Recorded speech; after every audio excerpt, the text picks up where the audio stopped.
Pidato Presiden Jokowi di depan relawan akhir pekan lalu meninggalkan banyak pertanyaan.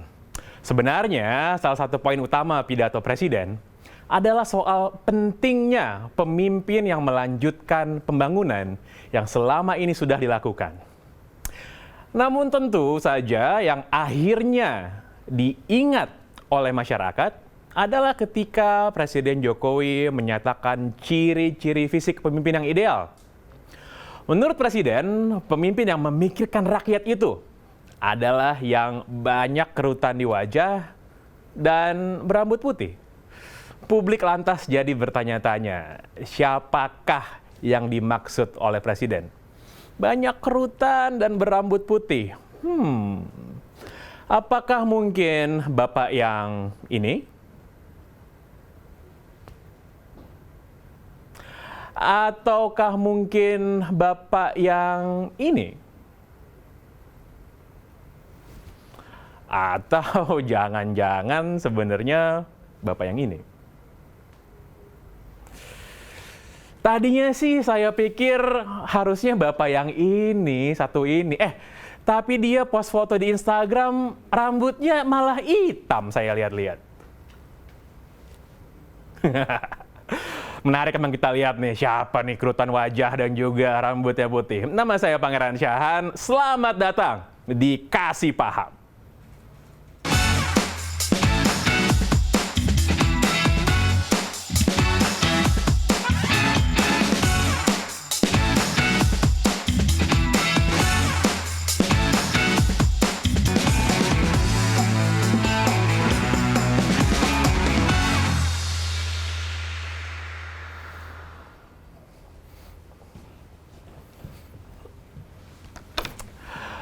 Halo pemirsa BTV, nama saya Pangeran Syahan. Selamat datang di Kasih Paham.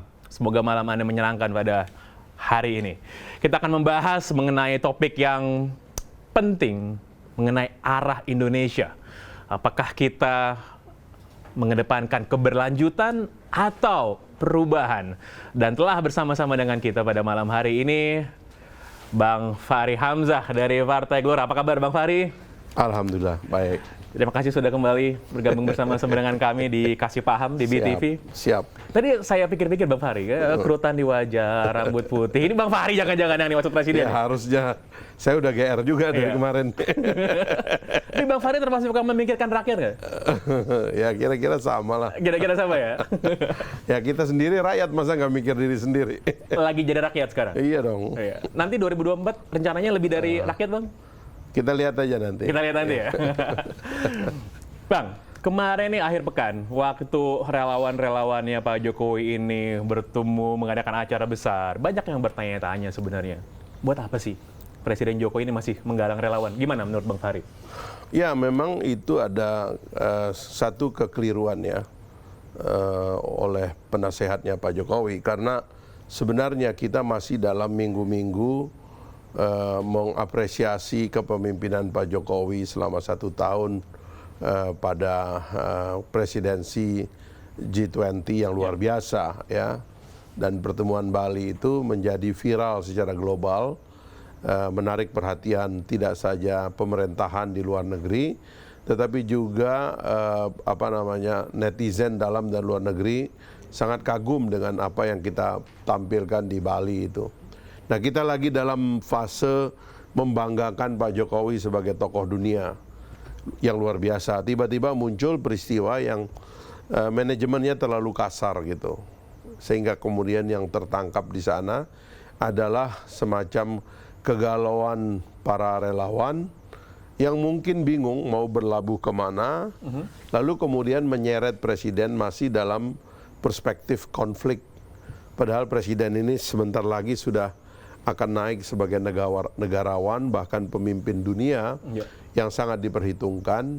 Harusnya kita jaga di situ gitu, tapi ini ditarik lagi ke bawah, dan khususnya ketika viral video yang memberitahu Presiden seolah-olah kita harus tempur di bawah. Oh, itu kemarin bocor, kita lumayan kaget juga itu. Iya, nah itu yang menjatuhkan sebenarnya wibawa atau nama baik Presiden yang sudah kita jaga dalam presidensi G20. Nah harusnya sebenarnya kita itu membahas prestasi Pak Presiden itu, karena itu yang harus kita pungut setahun ini. Meskipun Palu sudah diserahkan kepada India untuk presidensi G20 tahun depan, tapi apa yang sudah dibangun oleh Presiden di G20 itu banyak yang bisa dipungut itu. Mau dipungut ke negara lain, mau dipungut ke lembaga-lembaga multilateral lain, mau dipungut kepada investor dan sebagainya, itu sudah tinggal kita pungut. Nah, jangan dirusak oleh kejadian-kejadian kemarin itu. Bang, tapi kalau kita lihat nih, salah satu poin yang menarik sebenarnya dari pidatonya Pak Jokowi kemarin adalah pemimpin berikutnya itu harus meneruskan pembangunan. Ini pembangunan yang berkelanjutan, karena memang nggak mungkin diselesaikan pembangunan ini dalam tempo waktu 2 kali periode masa jabatan. Nanti Bang Fahri termasuk yang setuju bahwa ini harus dilanjutkan pembangunan. Ya. Pertama-tama setiap orang yang memimpin itu pasti ada baiknya yang harus diteruskan. Ada juga masalahnya yang harus kita evaluasi.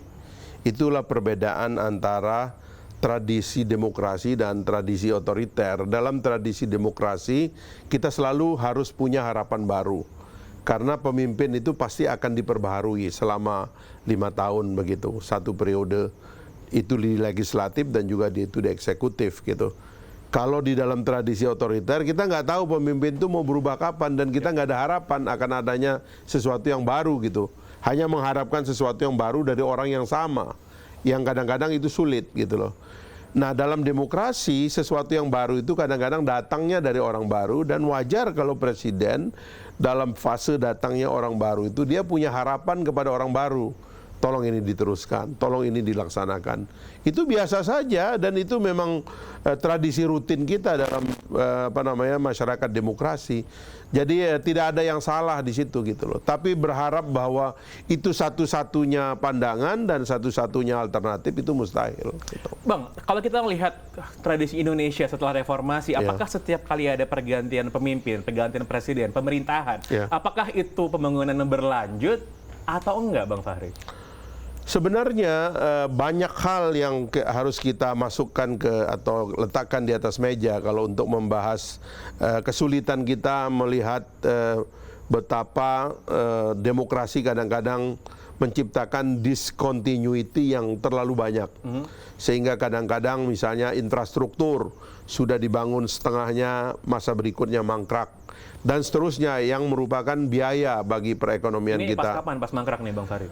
Semua begitu, ada yang begitu ya. Pak SBY ada infrastruktur yang dia bangun tidak diteruskan, dan khawatir juga apa yang sudah dibangun oleh Pak Jokowi yang mungkin riset dan studinya sudah bagus tidak diteruskan.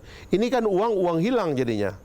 Triliunan itu, bahkan ratusan triliun itu. Nah, kita akhirnya kan nyalahkan sistemnya.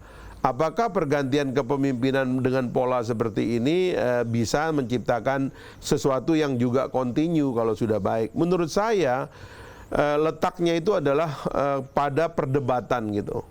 Karena misalnya Pak Jokowi dia ingin melihat seorang calon presiden yang komit mengatakan di dalam perdebatannya bahwa saya akan meneruskan semua proyek yang sudah dilaksanakan oleh Pak Jokowi.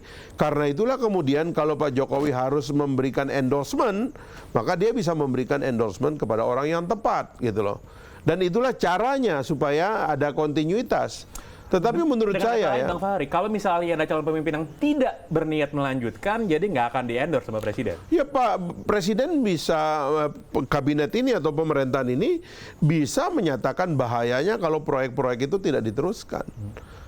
Ya diantaranya adalah kerugian keuangan ya. Misalnya kalau ada proyek yang belum tuntas diteken oleh Presiden pada periode ini dan masih memerlukan tanda tangan Presiden periode setelahnya begitu. Tentu dia harus mengatakan bahwa kalau proyek A, proyek B, proyek C itu tidak diteruskan, itu kerugian bagi bangsa kita. Sehingga kalau ada seorang calon presiden yang mengatakan saya nggak akan teruskan itu proyek, pasti dia akan ada kerugian, dan itu sebenarnya jelek. Kalau saya ya seorang presiden yang selanjutnya itu harus punya komitmen moral meneruskan investasi besar yang sudah dilakukan. Kalau investasi itu sudah lebih dari 50%. Dan itu menurut saya adalah kewajiban moral bagi penerusnya, terutama apabila kita punya kontrak dengan pihak asing dan sebagainya ya harus dikerjakan, harus diteruskan begitu. Bang, by the way, kan kita ngikutin Bang Fahri ini udah lama nih Bang ya. Ya. Kok kita melihat nih perbedaan treatment Bang Fahri ke Presiden Jokowi ini nih di periode pertama sama periode kedua beda nih Bang. Periode pertama galak banget Bang pas di DPR Bang. Pas sudah nggak di DPR kok kayaknya malah sering ngepuk-pukin Presiden. Bang? Saya periode pertama bertugas sebagai anggota Dewan dan pimpinan Dewan.